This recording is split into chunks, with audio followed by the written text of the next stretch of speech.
cette voix de l'agneau, qu'est-ce qu'elle dit? Elle dit que quoi que vous ayez fait, quoi qu'il se soit passé dans votre vie, quelles que soient les voix que vous avez écoutées, quelles que soient les voix que vous avez suivies, auxquelles vous avez obéi, aujourd'hui, vous pouvez arrêter de suivre ces voies si elles ne sont pas évidemment celles qui vous amènent à la foi et à l'évangile et à croire Dieu et qui vous amènent donc de la foi. Et ce sang de l'agneau nous dit aujourd'hui qu'il va vaincre Satan et que nous, dans Apocalypse 12, 11, nous le lisons dans l'Écriture, nous allons vaincre nous aussi Satan. Parce que, qu'est-ce qui se passe? Eh bien, nous aussi, nous sommes une voix. Nous aussi, nous sommes entendus dans les cieux. Notre voix est connue dans les cieux. Il y a une voix personnelle, une voix de la personne que nous sommes, qui est connue dans les cieux. Notre nom est connu dans les cieux. Je pense que quand on sera accueilli, comme la reine d'Angleterre est en train d'être accueillie dans les cieux, je crois qu'il y a une grande fête qui s'est faite sur la terre comme dans les cieux, hein, et il y a quelque chose qui se passe, eh bien notre voix, à nous aussi, elle est entendue. Mais il y a aussi la voix collective, il y a la voix d'une nation qui peut être entendue. Là, il y a la voix d'une communauté qui peut être entendue. Il y a la voix d'une famille qui peut être entendue. Toutes ces voix-là que nous sommes, elles sont entendues dans les cieux.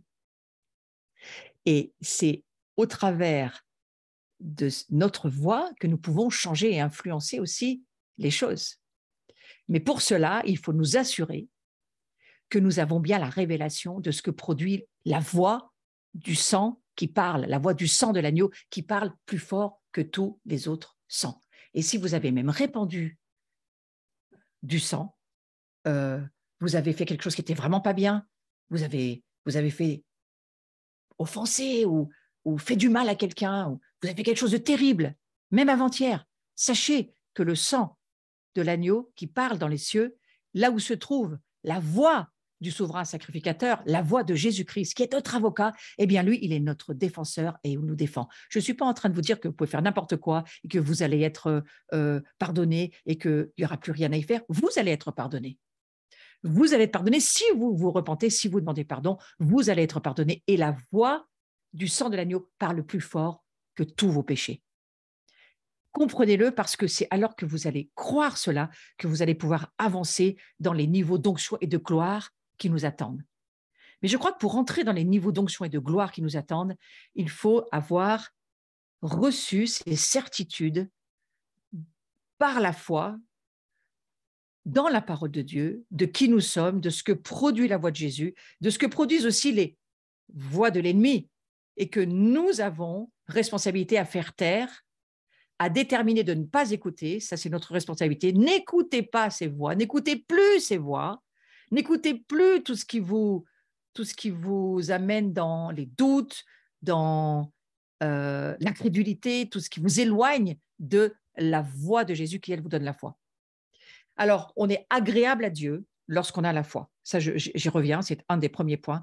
Nous, vivre par la foi amène un changement radical et on doit voir la différence dans notre vie. Hein, c'est le premier point. Ce qui nous permet d'être agréable à Dieu, eh bien, c'est de marcher par la foi.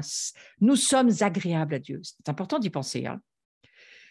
En fait, on voit que dans ce livre des Hébreux, les Hébreux ont rencontré beaucoup de difficultés, mais ils ont fait le choix, hein, c'est le texte que j'ai lu la semaine dernière, j'y reviens pas, mais ils ont fait le choix dans ce texte de Hébreux 10 d'aider, alors qu'ils n'avaient pas beaucoup d'argent. Ils ont fait le choix, je vais relire Hébreux chapitre 10, verset 32, ils ont soutenu un grand combat au milieu de souffrances. Est-ce que ce n'est pas votre cas? En tous les cas, c'est le mien. Moi, je combats au milieu des souffrances que moi-même je vis et je porte pour l'évangile. Hein. Mais malgré ça, je continue et je vous souhaite de faire la même chose. C'est au milieu des combats que vous soutenez, exactement comme les Hébreux, ils ont combattu avec de grandes souffrances, mais ils ont persévéré. Et le texte nous dit un peu plus loin, vous avez eu de la compassion pour les prisonniers, vous avez accepté avec joie l'enlèvement de vos biens. Oui, peut-être vous allez perdre de vos biens, peut-être vous avez même donné avec joie, c'est mieux, mais vous allez d'une certaine manière perdre certaines choses. Mais le Seigneur dit, ça compte, parce que ça veut dire que vous donnez de ce qui est Christ en vous, vous donnez de vous-même, vous renoncez à vous-même pour les autres, et ça s'appelle marcher par la foi. Donc, c'est une des choses qui est extrêmement agréable au cœur de Dieu. Ça nous permet de plaire à Dieu par notre attitude vis-à-vis de Dieu et des autres. La foi, vous voyez, c'est pratiquer quelque chose que Dieu va nous dire. C'est rarement en fonction de nous, mais c'est surtout en fonction des autres.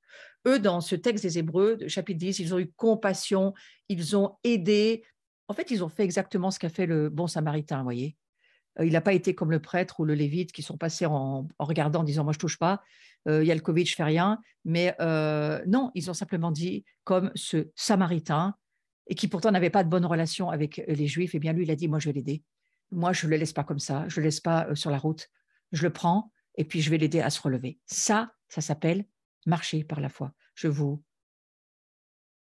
souhaite d'avoir le désir de marcher par la foi de cette manière-là.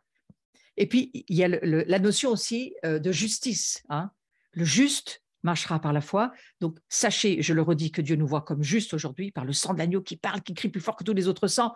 Dieu nous voit justes par l'Évangile et ça nous permet de vivre selon la justice de Dieu. Nous ne la méritons pas, mais nous croyons par la foi que nous le sommes. Sans revenir en arrière, dans une nouveauté de vie, conforme au plan de Dieu. C'est sa grâce qui nous libère. Pour vivre juste, il faut avoir la conviction profonde que Dieu est en nous. Il faut avoir la foi, la conviction profonde que Dieu est en nous. Nous ne marchons plus par la vue, mais nous marchons par la foi. Et lorsque nous réfléchissons que les réalités sont dans l'invisible, et il y a quelque chose dans la parole qui nous dit que, en fait, alors je vais essayer de retrouver ce verset, voilà, toute chose dans le monde naturel tire sa substance du monde invisible. En fait, c'est par la foi, nous comprenons que l'univers a été formé par la parole de Dieu, de sorte que le monde visible n'a pas été fait à partir des choses visibles. Là, on est en train de lire Hébreux, chapitre 11, verset 3. Donc, vous voyez, par la foi, nous recevons cette voix de Dieu qui nous dit qu'il a créé tout depuis le monde invisible dans lequel il est, qui est plus réel et visible, et qui devrait l'être pour nous que le monde visible dans lequel nous sommes et que nous voyons par nos sens. Oui. Donc, toute chose dans le monde naturel tire sa substance du monde invisible. Alors, la foi, c'est quoi? Eh bien oui, c'est commencer à le croire. C'est croire cela, avoir la conviction profonde que Dieu est en nous et que ce Dieu qui est en nous, il a tout créé à partir de ce qu'il est, lui. Tout vient de Dieu, tout est créé par lui. Tout est pour lui, tout est par lui, tout est en lui. Et alors, à partir de là, la foi vient. Nous ne marchons plus par la vue, mes amis, mais nous marchons par la foi. Nous ne marchons pas selon nos pensées, je vais le dire autrement. Nous ne marchons pas selon les voix que nous entendons de ce monde, des autres, de l'environnement, des parents, même d'un pasteur. Allez savoir, il faut s'assurer que la voix du pasteur que nous entendons, c'est bien la parole de Dieu qui nous est révélée pour ce jour-là. Ouais. Il faut s'assurer de ces choses. C'est pourquoi il faut vivre une relation avec Jésus, le connaître. Moi, c'est ma prière pour vous et pour moi, le connaître, une vraie relation pour être capable de discerner c'est sa voix ou c'est pas sa voix. Parce que regardez Jésus, quand il a été dans le désert, amené par le Saint-Esprit et qu'il a été confronté à Satan. Satan, qu'est-ce qu'il a fait? Il a pris la Bible et puis il a récité la Bible à Jésus. Donc, ne vous arrêtez pas au fait qu'on lit la Bible, mais arrêtez-vous au fait que ce que vous entendez de la parole de Dieu, c'est bien la voix de Dieu, c'est bien dans ce que vous êtes en train de vivre, dans ce que Dieu est en train de vous dire, dans la saison où vous êtes, que c'est bien la voix de Dieu. Ouais. Donc, je crois que le fait de ne plus marcher selon nos pensées, les pensées charnelles, hein, c'est de celles-là dont je parle, mais bien des pensées spirituelles, de la voix spirituelle de Dieu, de Jésus, révélée par le Saint-Esprit, eh bien, c'est à nous de nous plier, on va dire, toute notre âme, notre entendement, notre pensée, notre volonté, nos émotions, il faut nous plier à la pensée, à la voix de Dieu. Et ne pas tenter d'enfermer Dieu dans nos conceptions. La foi, elle nous élève, elle nous libère au-delà des limites de la chair. Forcément, elle nous propulse la foi du visible dans l'invisible qui devient, invisible je parle, là où Dieu vit, qui devient des réalités spirituelles fortes pour nous. Donc ça, moi j'appelle ça marcher par la foi, par la justice de Dieu. Je suis justifié, sanctifié, racheté, purifié, glorifié par Jésus. Maintenant, la foi, elle va nous éprouver. Et Élie, le prophète puissant, il a été mis à l'œuvre lui aussi, hein, parce il a voulu ramener le cœur du peuple à Dieu. Ça, c'est souvent le travail des prophètes. Élie, on le voit dans la parole de Dieu, il a été menacé par la reine Jézabel après sa victoire sur les prophètes de Baal au mont Carmel. On trouve cela dans 1 roi 18. Il s'enfuit, il est abattu. Pour ceux qui connaissaient l'histoire, il est dirigé par Dieu vers le mont Horeb. On passe dans 1 roi 19. Et là, Dieu va le rencontrer. Mais pour faire quoi? En fait, Dieu, il va tester la foi d'Élie. Et on va voir que malgré le découragement qu'Élie a montré en fuyant, eh bien, Dieu n'a pas perdu confiance en lui. Et je peux vous dire une chose, s'il y a quelqu'un qui a fait une grande dépression, c'est bien Élie ce jour-là. Il a fait une immense dépression. On le sent, Élie, dans le texte, extrêmement déprimé. Alors, vous pouvez vous identifier à Élie et bien écouter la voix de Dieu pour vous aujourd'hui. Parce qu'au fond, eh bien, Dieu, lui, même si tu es déprimé comme Élie, il ne perd pas confiance en toi. Lui, il croit en toi. Il t'a créé et il sait que par Christ en nous, nous avons la capacité, par le Saint-Esprit, c'est là où il faut mettre sa foi dans la puissance du Saint-Esprit, lorsque nous ne pouvons plus, lorsque c'est difficile pour nous, lorsqu'on n'arrive même plus à se relever, eh bien la puissance du Saint-Esprit, elle peut faire ce que toi, tu ne peux pas faire. Et c'est là où la prière des frères, c'est où la parole de Dieu, la voix de Dieu te relève en une seconde. Parce que la voix de Dieu, elle est puissante. La parole de Dieu, la voix de Dieu, elle est puissante. Donc les épreuves, peuvent nous mettre à terre. C'est parfois là où elles nous amènent, mais Dieu, lui, il veut nous relever et il veut nous faire comprendre ce que cela signifie marcher par la foi. Vous voyez, quand les amis de Daniel ont été mis dans la fournaise, l'histoire de Daniel dans l'Ancien Testament, dans Daniel chapitre 3, les 3 amis sont mis dans la fournaise parce qu'ils n'avaient pas du tout le désir, ni Daniel, ni ses 3 amis, d'écouter la voix de Nabuchodonosor. Donc, ils avaient décidé de ne pas l'écouter. Donc, cette voix-là, ils ne l'écoutaient pas.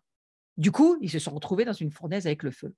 Et c'est vrai que nous, on aurait peut-être pu prier, oh Seigneur, évite-moi la fournaise, j'ai pas envie d'aller dans le feu, j'ai vraiment pas envie de vivre ça. Mais au fond, si on lit l'Écriture, on se rend compte que Dieu les a laissés aller dans la fournaise. Donc, il les a laissés aller dans l'épreuve. Donc, il va nous laisser aller dans l'épreuve. Il ne va pas nous éviter l'épreuve.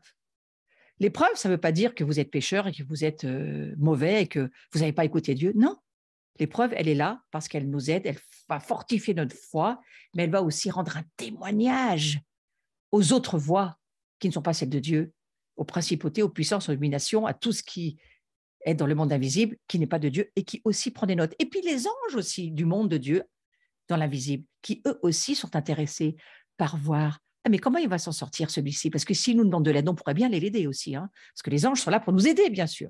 Alors, on se rend compte que les épreuves, elles sont là, comme ces 3 amis dans la fournaise, et ces amis de Daniel. Et au fond, à un moment donné, le roi les laisse aller dans cette fournaise, mais à un moment donné, il se rend compte que d'abord, les gars qui les ont jetés dans la fournaise, j'ai relu l'histoire cet après-midi, les serviteurs du roi qui les ont jetés dans la fournaise, c'est ceux-là qui ont brûlé sur place. Donc, ça a dû déjà mettre un chaud, pour ne pas dire un froid, au milieu de ceux qui regardaient la situation. Hein. Et puis, autre chose, c'est que le roi, lui, il se rend compte qu'ils étaient 3 normalement. En fait, il envoie 4. Il dit, mais c'est qui ce 4e-là? Et lui, il commence à péter un câble, en fait. Hein. Nabuchodonosor, là, il se dit, c'est pas possible, ils étaient 3. Et c'est là où le témoignage va faire que le roi va sortir ses 3 amis de la fournaise et qu'il va plier le genou devant Dieu d'une certaine manière et reconnaître que c'est ce Dieu-là qu'il faut prier, il n'y en a pas d'autre. C'est quand même ce qu'il dit dans sa prière. Donc, d'une certaine manière, nos épreuves, elles nous servent à quoi? Comme pour Élie, elles nous servent à nous relever quand ça ne va pas. Il faut prendre ce temps, laisser Dieu nous amener là où il veut nous amener et le rencontrer. Je crois que ça a été beaucoup question de cela la saison passée, l'ère que nous quittons. Prenez du temps avec moi, restez avec moi, c'est très important. Cette année de la Shemitah, cette année où on a tout mis en jachère, cette année où il ne fallait pas trop faire de choses, il fallait essayer de passer le plus de temps possible avec Dieu parce que c'était vraiment important. Pourquoi? Parce que ça va nous permettre de traverser les épreuves, mais ça va surtout nous permettre d'être un témoin. Parce que Apocalypse 12, 11, ils ont vaincu l'ennemi, la voix de l'ennemi est vaincue par la voix, la parole de notre témoignage. Et c'est la parole de notre témoignage et la foi dans le sang de l'agneau qui va nous avoir la victoire. Donc, vous voyez, c'est très important de se dire que Pour Dieu, parfois, je m'excuse de le dire, pourtant moi, c'est compliqué pour moi de le dire ce soir, mais je vais le dire quand même, c'est parfois un détail, les épreuves que nous traversons, c'est parfois un détail pour Dieu. Mais par contre, ce qui n'est pas un détail pour lui, c'est que nous grandissions dans la foi, que notre foi prenne de la substance et qu'elle nous permette d'être les témoins que nous sommes appelés à être pour avoir la victoire et témoigner au monde de qui est le Dieu dans lequel nous croyons. Donc, je reviens à l'épître aux Hébreux où j'en étais. Les Hébreux, dans ce chapitre, on voit qu'ils ont été vraiment durement éprouvés. Moqueries, persécutions, vol de leurs biens. Frères et sœurs, ça va nous arriver. Mais vivre par la foi, c'est passer ces épreuves. Et même si on ne ressent rien, il faut continuer à croire que Dieu est là. Donc ce soir, je prie que sur ce que vous traversez, là où vous en êtes dans votre saison, si c'est une saison qui va plutôt sur l'automne et sur l'hiver, ce qui est en train de nous arriver, l'hiver risque d'être très froid, c'est clair qu'il risque d'être froid, mais nous allons traverser. Nous allons pouvoir passer de l'autre côté tout en gardant la foi. L'idée, c'est de garder la foi. Et il y a un autre point que je voudrais voir aussi par rapport à la foi, avant d'aller sur notre domaine. Ça nous permet cette fois d'entrer dans notre héritage. Ce que Dieu promet, il l'accomplit. Il y a énormément de promesses que Dieu nous donne dans sa parole et nous devons croire avec lui que nous allons pouvoir en prendre possession, y entrer, exactement comme Josué l'a fait. Josué avec Caleb, ils ont décidé qu'ils allaient prendre leur montagne et ils ont traversé ce Jourdain et ils ont appris, ils ont eu beaucoup de combats, beaucoup de bagarres. Si vous lisez l'Ancien Testament, tout le livre de Josué, il y a beaucoup de combats qui sont là, mais ils sont entrés dans leur héritage. Maintenant, entrer dans ton héritage, ça ne veut pas dire que tu vas t'asseoir et regarder le paysage, hein, et que ça y est, tout est à toi, tout t'appartient. Mais non, il va y avoir des guerres, il va y avoir des combats, il va y avoir des batailles à gagner. Oui. Mais ces batailles, on les gagne avec le Seigneur. On les gagne avec celui qui a la voix qui parle plus fort, avec celui qui a la parole, qui a le dernier mot. Hein. J'aime bien cette émission, je l'ai regardée une fois ou deux, il y a des années, je ne sais pas si elle existe toujours, parce que je ne regarde pas trop la télévision, mais je me suis souvenu de cette parole. C'est votre dernier mot. Et souvent, je me suis dit, mais c'est Dieu qui doit avoir le dernier mot, la dernière parole. C'est elle qui doit fortifier, lever notre foi. C'est très important. Donc, pour résumer, il faut bien comprendre qu'il n'y a pas de recette pour vivre selon la foi. Dieu ne veut pas que nous soyons enfermés dans les expériences du passé. J'ai presque envie de vous dire, cessez d'écouter les voix du passé. Ces voix-là, il faut les faire taire. Il faut être décidé à ne pas les écouter, c'est surtout ça, mais que notre foi soit renouvelée sur des principes divins. Le comment appartient à Dieu. Prenons conscience qu'il faut revenir à la simplicité de la foi. Les Juifs ont raté l'avènement du Messie parce qu'ils s'étaient enfermés dans leur raisonnement, dans la rigidité de leur conception, dans leur légalisme. Ils s'étaient enfermés dans leur tradition. Mais par la foi, nous devons comprendre que déclaré juste par Dieu, lui, il nous voit, non pas pour nous punir, comme l'enseignent les religions qu'on entend bien souvent autour de nous, non, mais il nous voit parce qu'il met son plaisir en nous. Et ça, croyons-le. Croyons-le par la foi. Il met son plaisir en nous. Nous sommes son plaisir. Et les yeux de l'Éternel se promènent sur la terre pour soutenir ces justes, c'est-à-dire ceux qui croient, qui ne méritent pas leur salut, mais qui l'ont, quoi qu'ils aient fait. Quoi qu'ils soient passés dans leur vie. Quelles que soient les voies du passé qui les ont forgés et peut-être même emmenés dans des ténèbres profondes aujourd'hui parce qu'ils ont donné leur cœur et leur vie à Jésus, le grand avocat dans les cieux, ce souverain sacrificateur, la voix de l'agneau immolé dans les cieux qui est toujours là avant la fondation du monde, elle parle toujours pour nous, elle est toujours là pour nous. Et si Dieu nous regarde, alors nous allons nous comporter pour lui d'une bonne manière. Il faut se comporter pour lui être agréable, pour lui faire plaisir, non par devoir. C'est la pire des choses que de vivre un mariage par devoir, mais par amour. Vivons notre relation avec Dieu par amour. Marcher par la foi nous libère de la peur. Nous ne sommes plus là à attendre le bâton qui va nous tomber dessus parce qu'on a mal fait les choses. Non, le Seigneur pardonne, le Seigneur nous aide, il accepte qu'on fasse des erreurs, exactement comme des parents qui élèvent leurs enfants, même si des erreurs sont faites, même si des maladresses sont faites, même si consciemment des choses sont faites et mal faites, le Seigneur, lui, est comme des parents, il pardonne. Et c'est important de nous le rappeler, les Hébreux de cet épître qu'on vient de lire n'ont pas eu peur d'être dépouillés, n'ont pas eu peur de pleurer, d'avoir la compassion. Ils savaient qu'ils attendaient autre chose. Ce n'est pas l'argent qu'ils attendaient. Ils attendent le fait d'être rémunérés par le Seigneur qui, lui, eh bien, il a une grande récompense pour ce qu'il aime. Et c'est l'amour du Seigneur qui nous presse. C'est pourquoi eh bien, Dieu a laissé faire, non parce qu'il est impuissant.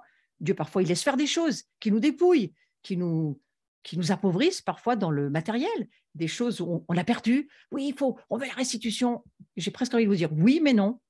Parfois, il ne faut pas, ils n'ont pas demandé la restitution, là, les Hébreux au chapitre 10. Ils ont laissé leurs biens s'en aller. Ils ont dit, nous, on accepte. On accepte de donner nos biens, on accepte même d'être volés parfois. On l'accepte, on bénit le voleur. Ça nous revient pas, on le bénit quand même. Mais par contre, le Seigneur le voit. Toutes les voix qui parlent pour honorer Dieu, aimer Dieu, bénir les autres, faire le bien, tout ce que Jésus nous demande de faire, la voix du Christ en nous, notre voix finalement, parce que c'est quand même notre voix. Christ est en nous, mais c'est nous qui parlons. Hein. La voix, les paroles que nous libérons sont entendues dans les cieux. Et il n'y a rien qui échappe à Dieu, absolument rien. Donc c'est quand même très encourageant de se dire que même les situations injustes, même les injustices, même les choses qui ne se passent pas correctement autour de nous, on peut être offensé et jamais la personne nous a demandé pardon. On peut être volé et on ne nous a jamais rendu ce qu'on nous a volé. On peut être trompé et jamais on est venu s'excuser ou venir nous dire quelque chose. Et Dieu n'a pas déplacé un ange pour venir s'excuser qu'on avait vécu une injustice. Non, mais il y a quelque chose pour lequel il faut être sûr. C'est que Dieu entend notre voix, Dieu entend la voix de ses justes, Dieu entend la voix des justes, il n'entend pas la voix des injustices, il entend la voix des justes qui vivent des situations injustes, et c'est là où lui, il vient et il est en notre faveur, il nous aide, et il n'y a rien qui lui échappe. Et il va, évidemment, faire quelque chose pour nous. Il va nous rémunérer. Il y aura quelque chose qui sera pour nous une récompense d'une certaine manière. Alors, je crois que même, d'ailleurs, certains me diront, mais même s'il n'y a pas de récompense, je le fais simplement parce que j'aime Dieu. Et ça, c'est très bien aussi.